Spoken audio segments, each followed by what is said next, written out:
military action, what will happen to the Indus Water Treaty? Because Pakistan has said that stopping of water will be considered as an act of war. What are your views on this? Kadambini.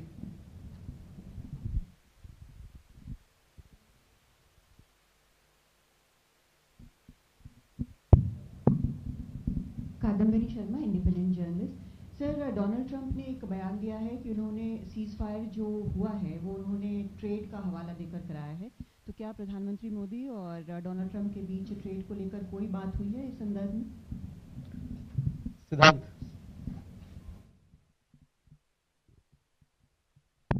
Hi sir, I am Siddhant from CNN News 18. Sir, in reaction to a statement which came from Pakistan's Foreign Ministry on Prime Minister Modi's speech at from frontline Adampur Air Base. Okay, let me take these questions and then we'll come back for more. So Siddhant, regarding your question, as you are aware, we have a long-standing national position that any issues pertaining to the Union territory of Jammu and Kashmir have to be addressed by India and Pakistan bilaterally. That stated policy has not changed. As you are aware, the outstanding matter is the vacation of illegally occupied Indian territory by Pakistan. और people like Manish, आपके लिए मैं हिंदी में रूपांतर कर दे रहा हूँ। हमारा लंबे अरसे से यही राष्ट्रीय पक्ष रहा है कि भारतीय केंद्र शासित प्रदेश जम्मू और कश्मीर से संबंधित किसी भी मुद्दे को भारत और पाकिस्तान को द्विपक्षीय तरीके से ही हल करना है। इस नीति में कोई बदलाव नहीं हुआ है। जैसा कि आप जानते हैं, लंबित मामला केवल पाकिस्तान द्वारा अवैध रूप से कब्जा किए गए भारतीय क्षेत्र को खाली करने का है। You had another question regarding other countries played, etc. See, the specific date, time and wording of the understanding was worked out between the DGMOs of the two countries at their phone call on 10th May 2025, commencing at 15:35 hours. The Foreign Secretary had made a statement in this regard, as you would be aware. The request for this call was received by MEA from the Pakistani High Commission at 12:37 hours. The Pakistani side had initial difficulties connecting the hotline due to connecting to the Indian side due to technical difficulties. The timing was then decided based on the availability of the Indian DGMO at 15:35 hours. You will of course appreciate that early on 10th morning, we had mounted an extremely effective attack on key Pakistani Air Force bases. That was the reason they were now willing to stop firing and military action. Let me be clear, it was the force of Indian arms that compelled Pakistan to stop its firing. As regards conversations with other nations, the message from India was clear and consistent, and exactly the same message that we were conveying from public platforms was the one conveyed in private conversations. It was that India was responding to the 22nd April terrorist attack by targeting the terrorist infrastructure. However, if the Pakistani armed forces fire, Indian armed forces will fire back. If Pakistan stops, India will also stop. This was also the message that was conveyed to the Pakistani side at the time of the commencement of Operation Sindoor, which was not heeded to by the Pakistani side at that time. It is natural that many foreign leaders who heard this from us would have shared it with their Pakistani interlocutors. Jessica, you had a question on IWT. The other day you saw that after the CCS decision, this Indus Water Treaty has been put in abeyance. I would also like to take you back a little. The IWT, the Indus Water Treaty, was concluded in the spirit of goodwill and friendship as specified in the preamble of the treaty. However, Pakistan has held these principles in abeyance by its promotion of cross-border terrorism for several decades now. Now, as per CCS decision that I referred to of 23rd April, India will keep the treaty in abeyance until Pakistan credibly and irrevocably abjures its support for cross-border terrorism. Please also note that climate change, demographic shifts, and technological changes have created new realities on ground as well. Kandanvi had a question regarding trade matters. From the time of Operation Sindoor commenced on 7th May till the understanding on cessation of firing and military action on 10th May, there were conversations between Indian and US leaders on the evolving military situation. The issue of trade did not come up in any of these discussions.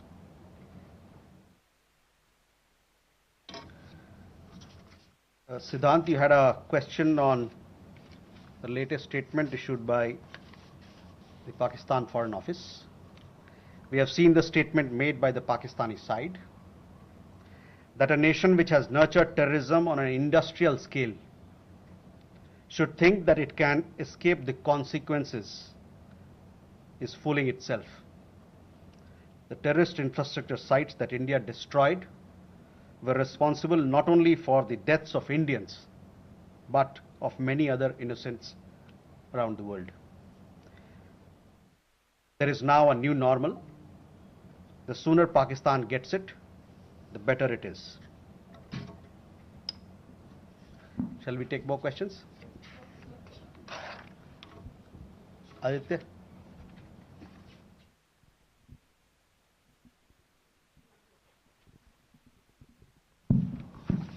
Mr. Jaiswal, I have two quick questions. One, that some of the Indian diplomats who have given interviews abroad have said that India has electronic intercepts and gathered intelligence linking to Pahalgam attackers to the handlers, and they have been planning more attacks. So have you given any kind of this evidence to the foreign attaches and diplomats that were briefed today, and in the context of ambassadors also that were briefed earlier? And yeah, that's about it. Megha?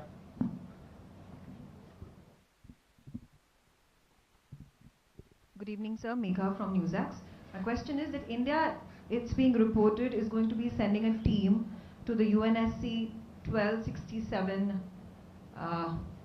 Sanctions Committee. The meeting is going to be held later in the week, and the purpose for it is to declare the TRF as a globally designated terrorist organization. If you could shed more light into this. Okay. Rishabh?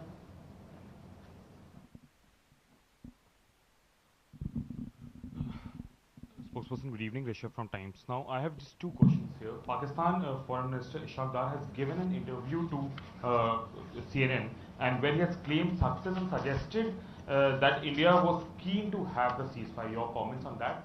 Also, there are a lot of buzz on social media as well as in various international media about nuclear leakage in Pakistan. Can you shed some light on that as well?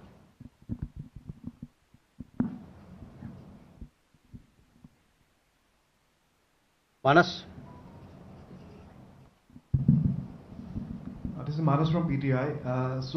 US President Donald Trump, again, he claimed yesterday that he stopped a nuclear conflict between India and Pakistan, and he stopped escalation and saved millions of lives through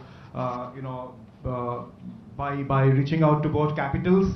He even said that in fact he pressured India and Pakistan to just come forward for the cessation of hostilities, saying that if you don't do, then I will stop trade with both the countries. So can you please clarify whether he just reached out to us and asked us to stop? You have been maintaining that in fact the resolution was arrived at by two DCMOs, but have you just protested at US side for making these claims which we consider are baseless? Okay, let me take these questions. First, Aditya, your question. You know, we have had several rounds of briefings, and in these briefings, we have also shared with you the kind of linkage we see between the perpetrators of the attack of Pahalgam, in particular, the Resistance Front. Foreign Secretary in his statement also made very clear the kind of evidence that we see. And investigation is going on in this particular matter. You would have seen that TRF had taken responsibility, and then second time again, second day, twice they had taken responsibility, and thereafter, possibly at the behest of their handlers, they rolled it back. But TRF is one organization which is a front of the Lashkar-e-Taiba, and you would understand and perhaps be in the knowledge of it that we have been pursuing listing of TRF in the United Nations, by the United Nations Security Council, by the Sanctions Committee, UNSC 1267 Sanctions Committee. I'm not privy to what was shared 2 hours back, but for sure we'll update you on as to how the investigation progresses in this matter. MEA on UNSC 1267 Sanctions Committee. Yes, over the last 2 years or so, 23, 24, we have been sharing information with the United Nations Security Council, the monitoring team of the Sanctions Committee, as to why the terrorist TRF, which is the front for Lashkar-e-Taiba, should be listed as a terrorist entity. We will be also, in few days' time, we will be sharing more details in this regard, and hopefully Security Council 1267 monitoring team will take strong note of what we present, what we file, and take due action against that is required. Rishabh, on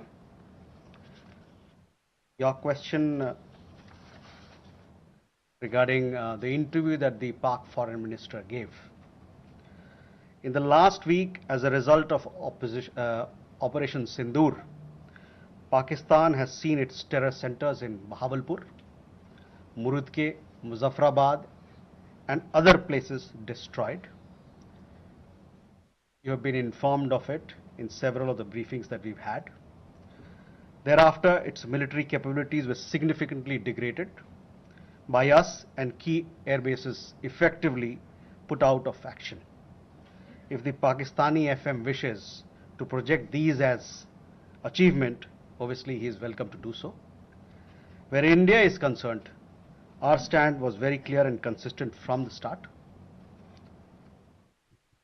We would target terrorist infrastructure operating out of Pakistan. If the Pakistani military stayed out, there would be no problem.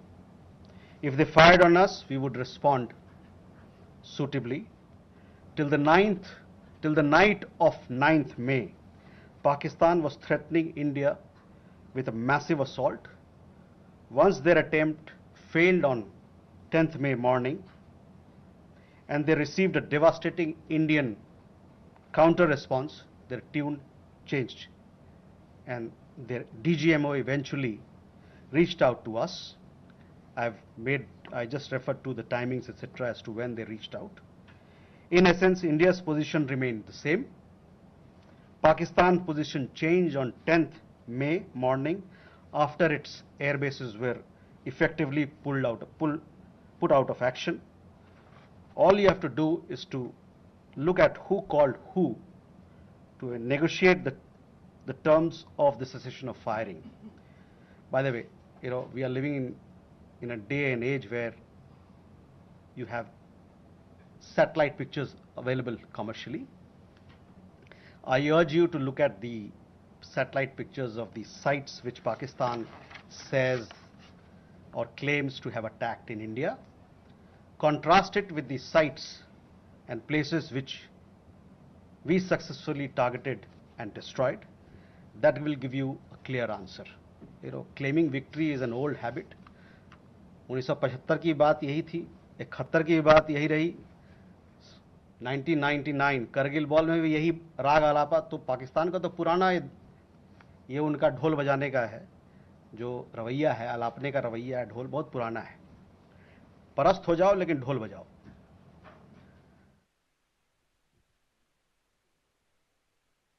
Rishabh, you also had a question regarding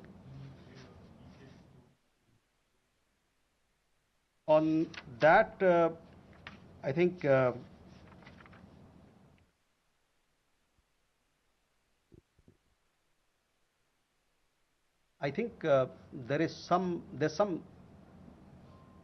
are 2-3 things there. There's talk of some. We saw some social media post about Egyptian, American aircraft, etc. But those questions are for them to answer, not for us. But on the nuclear, in the defense briefing, if you remember, our side made things very clear as to what was the target, etc. As far as your particular question, I think the Pak foreign minister also has made some comments on that. Manas,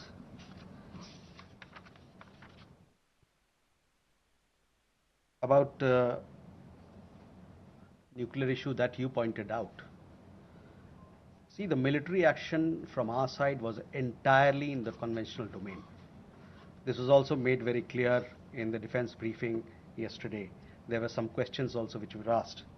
There were some reports, however, that Pakistan National Command Authority will meet on 10th May, which we saw, but this was later denied by them. Pakistan FM has himself denied the nuclear angle on record. So, Rishabh, that also answers your question. As you know, India has a firm stance that it will not give in to nuclear blackmail or allow cross-border terrorism to be conducted invoking it. In conversations with various countries, we have also cautioned that their subscribing to such scenarios could hurt them in their own region.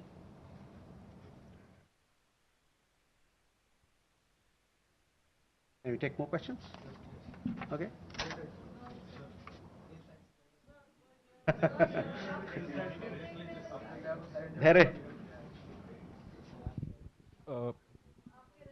Good evening, sir. Here is Maheshwari from Sputnik, sir. Just a clarification. Secretary Marco Rubio tweeted that India and Pakistan had agreed to ceasefire as well as start talks on a broad range of issues at a neutral site. So would it be possible to get a clarification on this if we agreed to that? And sir, the second question is about India-U.S. trade talks. India has formally notified the WTO proposing retaliatory tariffs against select U.S. imports over Washington's tariffs on steel and aluminum imports. Would it be possible to get a clarification on this? And does it affect India's negotiating position vis-a-vis the bilateral trade agreement? Thank you. Okay, Smita. Smita Sharma here. I mean, the US State Department actually in the press statement of 10th May, it was in bold and headline that mentioned US brokered ceasefire between India and Pakistan. I'm just trying to understand if New Delhi actually rejected it outrightly, raised it with Washington DC then, that this framing was incorrect, or is it only now that India is making it clear that there was no US role in it? And just a quick question on whether there's any update on PK Sahu, the BSF constable, who has been in Pakistan captivity for more than 20 days now. Or he's been arrested there because he never crossed. Suhasini. Mr. Jaiswal, this is Suhasini Heather from The Hindu. In continuation to Smita's question about whether India has raised with the US these clearly what you are calling false statements made by US President Donald Trump that India did not broker, the US did not broker a ceasefire. Welcome back. You're watching NewsX. My name is Vineet Malhotra. The MEA in its press conference had made it very clear that no trade featured in talks with the United States, contradicting Donald Trump's claims that he threatened to pause trade with India and Pakistan if ceasefire was not stated. MEA had also made it clear to NewsX that they will be taking Pakistan's terror and the terror group responsible for Pahalgam, TRF, to the UNSC. These are big, big statements coming in. To talk more about this, joining us on the program is Mr. Kanwal Sibal, former Foreign Secretary of India. Sir, appreciate you joining us. Sir, Prime Minister Modi has said it time and again that Operation Sindoor was not just an operation, it is India's new normal. It is India's doctrine that terror will be responded to, considering the fact that we already are sure that it's Pakistan who's always backing it. Yes, it is obvious. I mean, we don't need any proof of this. This has been going on since the middle 1980s, and in Kashmir since the 1990s.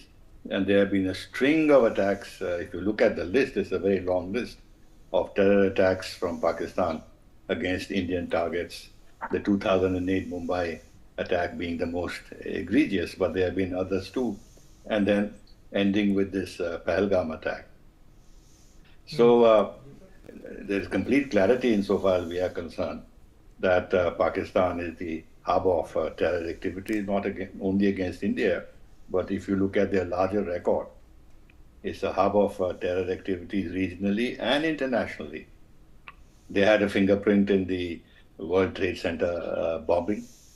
They nurtured the Taliban.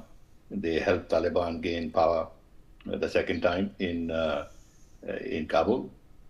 And where was Osama bin Laden hiding for so many years? Absolutely. in Pakistan. And Zawahiri also. But I actually was looking at some of the earlier fingerprints of Pakistan in global terror. When the then President Mubarak visited Sudan, while I was ambassador there, while he was going to the airport, but after he landed, he turned back and flew back because there was an attack on his cavalcade and there was a Pakistani hand in it. They blew up the Egyptian embassy after Sadat signed the peace accord with Israel. So there has been, how should I say, years and years of jihadi groups operating in Pakistan. The prime target, of course, being India. So we have been tolerating this with the precision strikes earlier at one stage, and then the Balakot operation. Right, there were some small steps in terms of sending a signal to Pakistan that we would react strongly if they continue to promote terrorism in India. But this time there is a total radical change in our position. And goes to the credit of the government. They picked the bullet. They took the risk.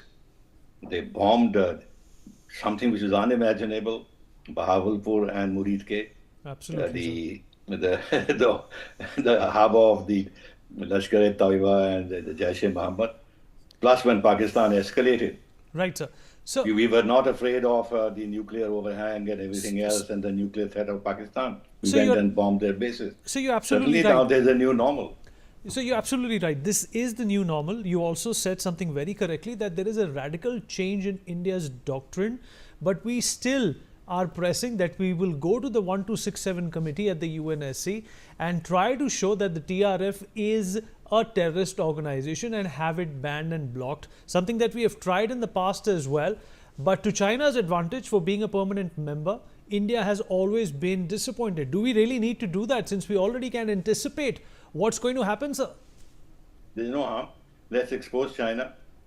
They will block it, as they blocked the designation of Jaish-e-Mohammed for so many years.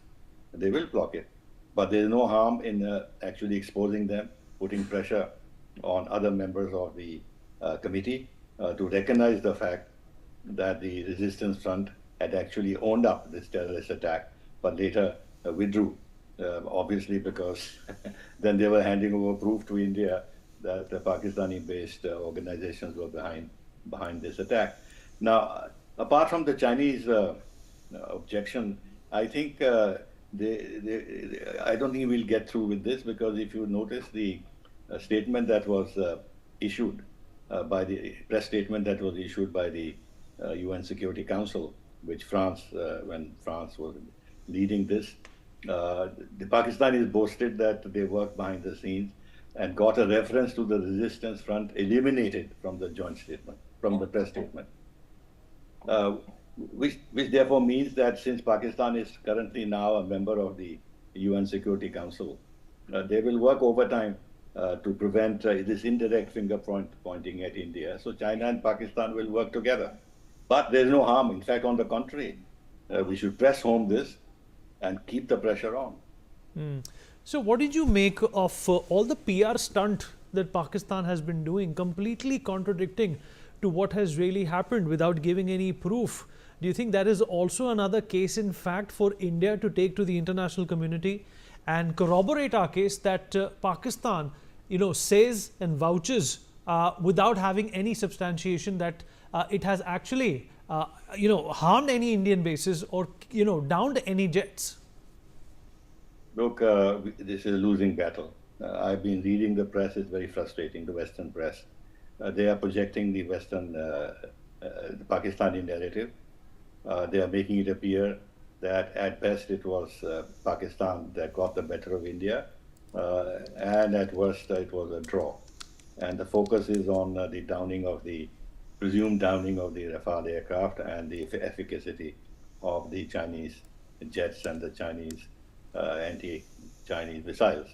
So this has caught the attention of the international community, and all the bogus and fanciful claims of Pakistan are being just accepted. And this is part of a long-standing bias, deep-rooted bias that the Western press and those who are behind it have against India. And they'll continue to promote this narrative. So it is an uphill task for us. We've done well in terms of our 3 DGMOs of the 3 services actually having a press conference and demonstrating with their slides the actual damage that we've done on the ground. But this is not being picked up. A few commentators here and there are acknowledging that India was able to attack the bases in Pakistan and the air defense system of Pakistan didn't work, and that India got the better of Pakistan. But these are isolated voices. The general narrative is that Pakistan